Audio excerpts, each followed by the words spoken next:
So, Road Atlanta, turn 1, a very fast corner. You want to go to the left side before turning to open up the corner. Slightly tap the brakes and apex on the curb on the right side. Then move on the center of the track, go to the left again and slide before the curb ends. You want to turn in and brake. It's a pretty difficult corner because it's a blind one as well. Now for turn 5, you want to place the car to the right curb, to the limit, brake to the middle of it, and don't be afraid to use all the available track on the exit. Now for turn 5 and 6, brake in between first and second line, keep a tight line here, stay in fourth, and then here use second gear, be gentle on the throttle, you can easily spin your car. The next one is the biggest straight, and is a good overtaking opportunity. You want to take the best line here, which is the shorter one on the right side. And for turn 10, you want to brake at the first line, rotate the car and try to cut as much as possible. Ideally here you want to be flat out and take the shortest spot here on the right side. You don't need to go to the left side, and in short, that's a lap of Road Atlanta. Now we're gonna take each and every corner and go into more specific details. Turn 1. For turn 1, you want to focus on two things. The first one, the braking point, is slide past this grass on the left side. You want to brake something like 40% and downshift to 5th gear.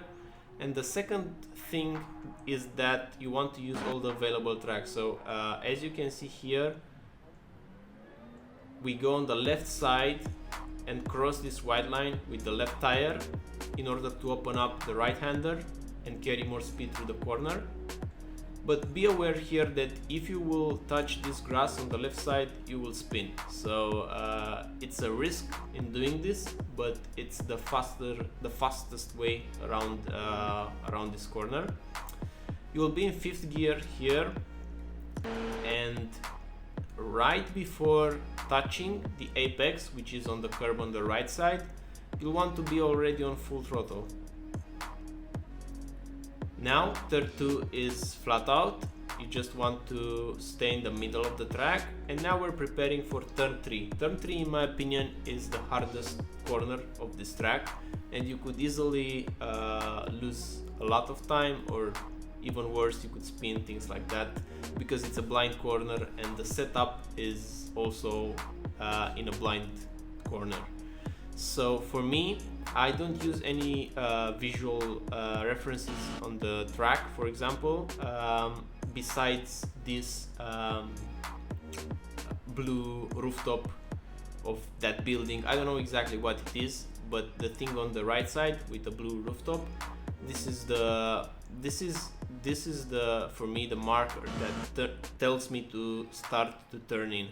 So for me, I use the distance. So whenever, based on experience, I'm this close to that rooftop, I start turning in. When I turn in and I hit the curb here on the left side, the moment I feel the force feedback in my wheels, I start to apply the brakes. And it's easy at first, but it picks something like 30%, 35%. And when the curb ends, I start to turn. So this is the way that I do it. I turn in, I try to cut as much as possible. On this lap, I could have used more. If you see it from another camera, this one, you see here you can go way more than I did. So the left tires could be on the orange line, but it was not the end of the world for me. It was still an okay lap, but I'm telling you this so you'll know. So again, we turn in before, I think it's 2-3 car lengths before that blue rooftop. We feel the curb in our force feedback, so we start to apply the brakes. We start turning, slide past the curb. When we don't see the curb anymore, we turn. And I also downshift to 3rd gear. This is not necessary. I think 4th gear is faster, but I use 3rd in order to be more confident. But the next part is the flat out with these two corners. You just want to use the short a spot here through this section. And now I think this is turn 5. You want to place your car on the curb on the right side and brake on the curb in the middle of it. So if we look at it, we apply the brakes and then the apex is the other curb. So regarding how much you can use, basically it's this curb. If we go with this camera, you see, I think this is the limit. You just want to be on top of the curb and brake on top of the curb.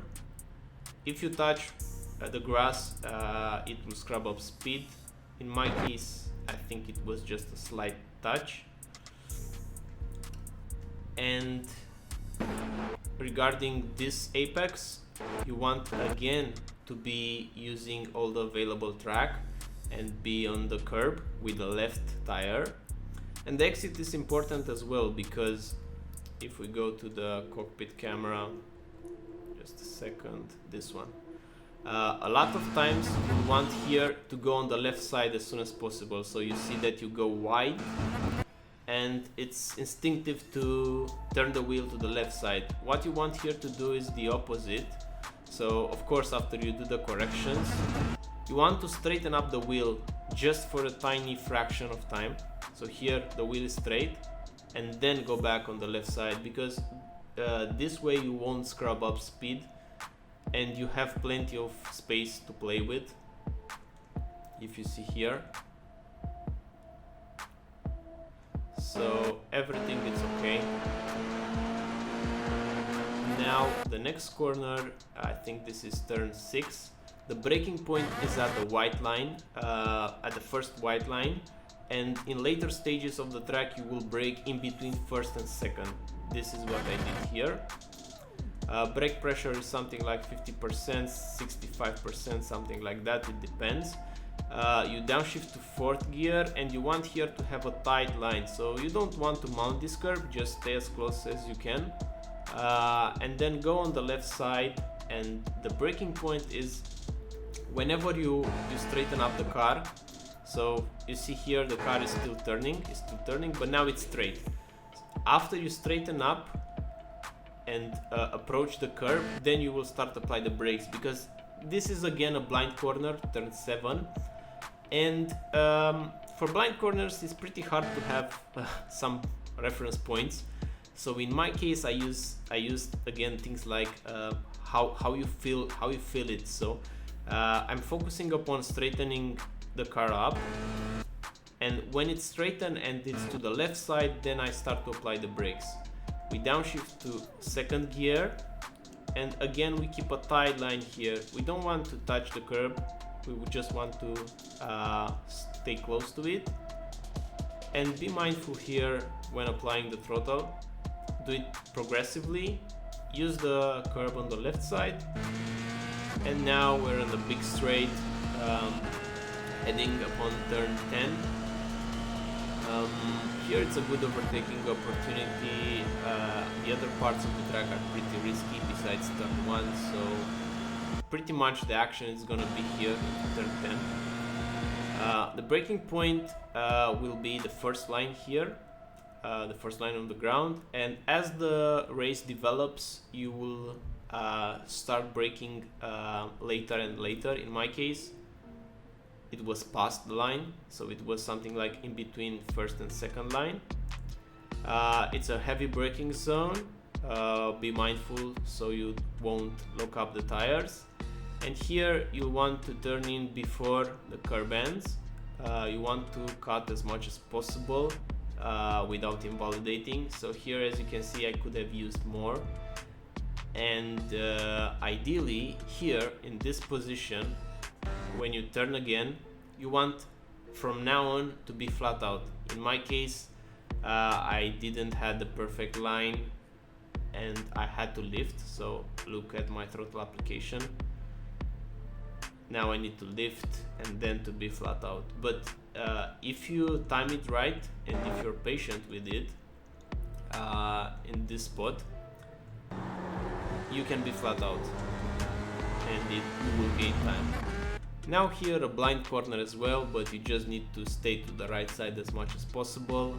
That is the fastest line here. So stay to the right side, it's a flat out, and that's a lap of Road Atlanta. I wish you good luck in this new week of F3s at Road Atlanta, and if you like this video or you want to see similar content or sim racing content in the future, then subscribe to the channel. Thank you for watching and see you next time. Bye.